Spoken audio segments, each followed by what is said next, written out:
Hey friends, I am Jill Griffin, your host of the Career Refresh, and this is the place where we talk about career strategy, leadership strategy, and things to actually create a career and life that work for you. Today, I want to talk about something that I have talked about before, but I'm seeing it pop up again. And as we're starting to round out the back end half of the calendar year, this is really where it pops up even more because everyone feels like they have to get it done. And this is about overworking. And we have glorified overworking, and it's like exhaustion has become the norm and everyone's doing it. And I just want to remind us that overworking is not a bragging point or a badge of honor. It's a symptom. It is a symptom and a signal that the patterns, expectations, boundaries, both yours, your company's, your team, all need a recalibration.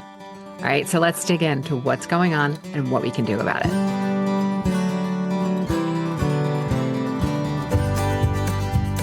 All right, first, let's start with the details. The mix of remote work, on-premise, hybrid work has become the norm for so many employees that people are claiming that they are working almost 3 to 4 hours longer every day because of these various structures. And it's not because people are afraid necessarily that they're not getting or there's more work. It's not because there's necessarily more work. Sometimes there is, but it's really because they want to be seen as adding value or being productive or being busy and being in contribution. Here starts the problem. On weekends and after hours, and a third of them do it when they're on vacation. There's a Harvard study that found that 23% of workers experience insomnia, costing U.S. companies over $60 billion with a B of lost productivity every year, right? Because people are so exhausted, they're sleeping on the job. Not sleeping, but they're so exhausted they can't perform because they need to be almost in the sleeping on the job. So why do we do this? It's because we often think we have to, or we think we need to demand this. We think it's safer to stay online late, answer one more email, just to get it done and to prove the value. We start to confuse visibility with worth, and we have to prove ourselves constantly, or so we think. And that's really where the burnout sets in, right? But it's quiet, it's sneaky, it's really disguised as commitment, but it's burnout. And this thinking goes into deep roots, right? There's the Protestant work ethic that, you know what, if it's hurting, it must be working. We're going to rise and thrive. We're going to kill it. All of those like nonsense things that you hear people say or that you read like on the socials. We've attached a moral value to work, believing that the longer we grind, that we'll be a better person or a better employee than we actually are. And we think that that's what's proving our case. So all of this tends to be fueled by fear, worry, or the need to, again, prove yourself. But I'm going to tell you, none of this is helpful. It is draining and it's not sustainable. And it actually doesn't help you do better work, going back to the $60 billion of lost productivity. Philosopher Alan Watts said that we tense our jawlines, we furrow our brows, and we think that productivity will help us manage and get through stress. But in all that effort, none of this makes us better. It just makes us more exhausted. When I found that quote, I was like, okay, this is exactly what we're talking about today. So if you lead a team, listen closely. Overwork is rarely about the workload. It is about the unclear priorities. When everyone is doing important things and everything feels important, nothing is actually important. Now, look, I know that there are times in which, because of maybe a recent staffing reduction, that people are trying to cover the work of the people that aren't there anymore. And those are some of the realities, but it doesn't mean that we need to keep cracking on that. If there's an immediate deadline after a reduction, yeah, we need to get it done. It's work, not a hobby. But after that, we need to rethink these unclear priorities, because burning people out and encouraging everybody to work 1.5 FTEs, full-time employees, more than what they are, or 2 that every person is actually responsible for working 2, isn't going to help you get to your end goal better. And we need to start thinking about this as leaders and what we're doing to our teams and to ourselves. So I want you to start by recentering on what the team's purpose is. What's the top priority now? Are there things getting in your way? What can you do to support yourself and the team to make this happen, to get to the goal, right? And really thinking through, asking yourself questions that create alignment and also give you a pulse check on maybe there is some confusion or some outages.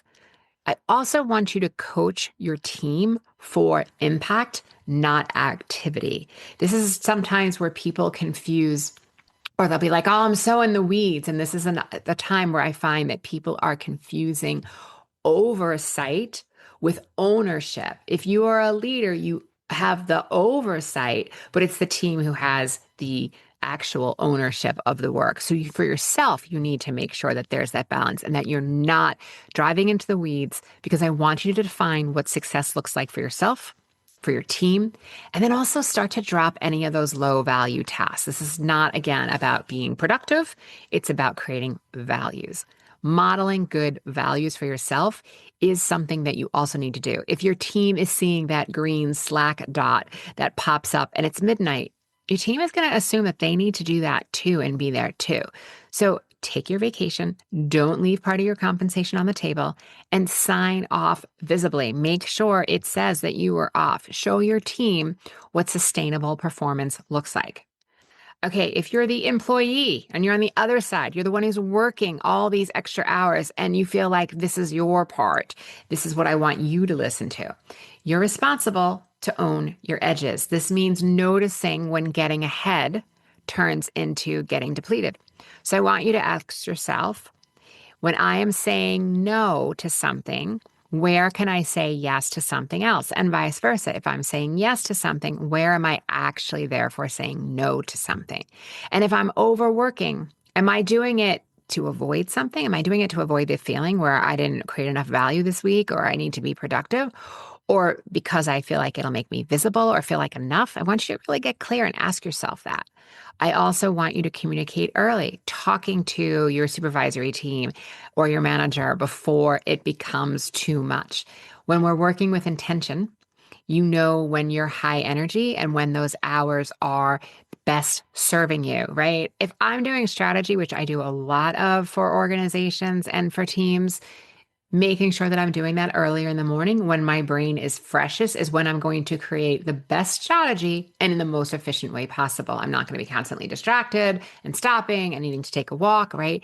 Making sure that you're doing that. And where possible, are there things that you can automate? Obviously, ChatGPT, our good old friend ChatGPT, or Claude, those are the tools that you can use, assuming it's within your employee guidelines, and making sure that you're using them efficiently and to eliminate distractions. We also know that the human brain works best in 90-minute sprints. So do a sprint, take a 15-minute break, do another sprint, take a longer break. That's how we get to the most level of strategic value or the productivity that we're doing, but productivity, not for productivity's sake, but that's actually getting a lot of the work done. So I want you to redefine what hard work means for you. And it's, again, it has to be anchored in understanding the right work with a focus on clarity. Next, the mindset and strategy. So to change behavior, you have to know why. You need a why. When work is light, don't judge yourself. Asking yourself, what if enough is okay? And what does enough look like? When work is heavy, check your motives. Are you avoiding something else? Are you trying to get it done because it feels like it's aligned to your integrity and responsibility? Great, go for it. I'm not going to tell you not to have a hard day of work or a long day of work, I should say. It's making sure that you're not doing it for performative reasons. Are you overworking to control a fear? Do you feel like if you're not doing it, this is where it starts to feel needy and graspy and we start being really helpful to everyone and over-servicing? And that is where I want you to create some awareness, because this awareness will precede the change. I want you to redefine and reframe what success means. Also, you might work in an organization where you have to track your hours, fine, but I would encourage you to track outcomes. How did you actually land the performance? What did you contribute to something? And is it measurable, right? Those are the things that are going to impact your employee review and things that may impact if you're getting raises or bonuses when it comes to those times of the year. And then I want you to block out time, like I said, for thinking, for rest, for creativity, making sure there's a space. I would even say block out time for you to binge Netflix. There's nothing wrong with saying like, okay, I'm going to do that then. And carving out time and what is activity, what is hobbies, what is work time, what is friends and loved ones time, making sure you do that. You have to practice constraint, because otherwise every day there'll be a little bit more that you do and a little bit more that you do. And the next thing you know, your entire day will be taken over and all the nooks and crannies of free time will be taken over for work. So give yourself 90 minutes, give yourself some rest. When possible, take a proper lunch. I would tell you to take it every day. Take 30 minutes, step away from your computer, right? We're not doing this with one hand on the keyboard and one hand on a fork. We want to really make sure that we're taking time to step away. If you're working from home on those days, you have a pet, you have children around, what can you take a walk? Can you go outside? Where can you get fresh air? Making sure that you're leaving your desk when possible, because I want you to multitask your way through life, right? Productivity and creating value will happen in cycles. You want to make sure that you're having space to think and be rest, because that creativity will thrive when you have pauses. It's one of the reasons why I have random hobbies. Like, I suck at most of them, but I do it, right? I knit, I embroider, I do crafts, I do pottery, I do all of these things. It's not like I would be showing people the work isn't great. I'm doing it because I like to be creative. I like to create things, and that really, I paint, right? All the things that get me out of doing what I've done for my entire career as a strategist and now as an executive coach, those type of task switching, but not multitasking, really helps me find the creativity that thrives when I come back after the pause. All right, next, I want you to really reflect, because we have been conditioned for centuries to believe that long hours equals worth, that we create more worth when we work longer hours.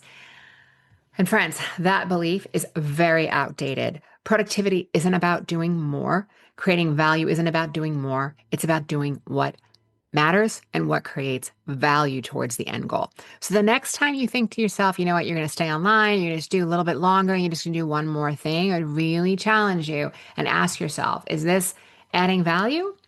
Am I trying to be helpful from a place of neediness or graspiness? Or am I really trying to prove my value? And I would offer, there are some times where we have to prove our value, but if you're doing it consistently and it isn't coming from a place of like it feels good and it's coming from a place of a need or an anxiousness, that's the part where I want you to really check yourself. Your inbox is never going to be empty. It will always be full, and if it will always keep coming. And if you think about, you have to get this done, or just a couple more emails or a couple more things, right? You have to start drawing the lines. Burnout isn't inevitable. It is preventable, but you need to make sure that with clarity for yourself, for your team, setting those boundaries and making sure that what you're setting up serves the team. I'm going to leave you with a quote from entrepreneur Dan Pallotta, which I thought was a really, really impactful quote that kind of ties all of this up well. Worry isn't work. Being stressed out isn't work. Anxiety isn't work. Hating yourself isn't work. We stopped burning witches at the stake 400 years ago. Maybe it's time we stop doing it to ourselves.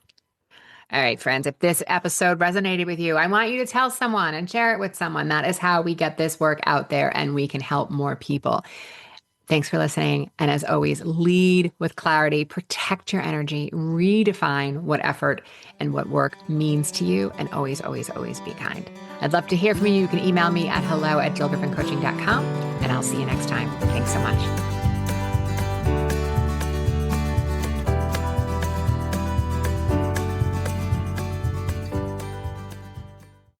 I'm Jill Griffin, your host of the Career Refresh podcast. My mission is to make workplaces more successful for everyone. So if you have ideas for topics or future guests, please email us at hello@jillgriffincoaching.com. Until next time, embrace possibility, be generous, intentional, and kind.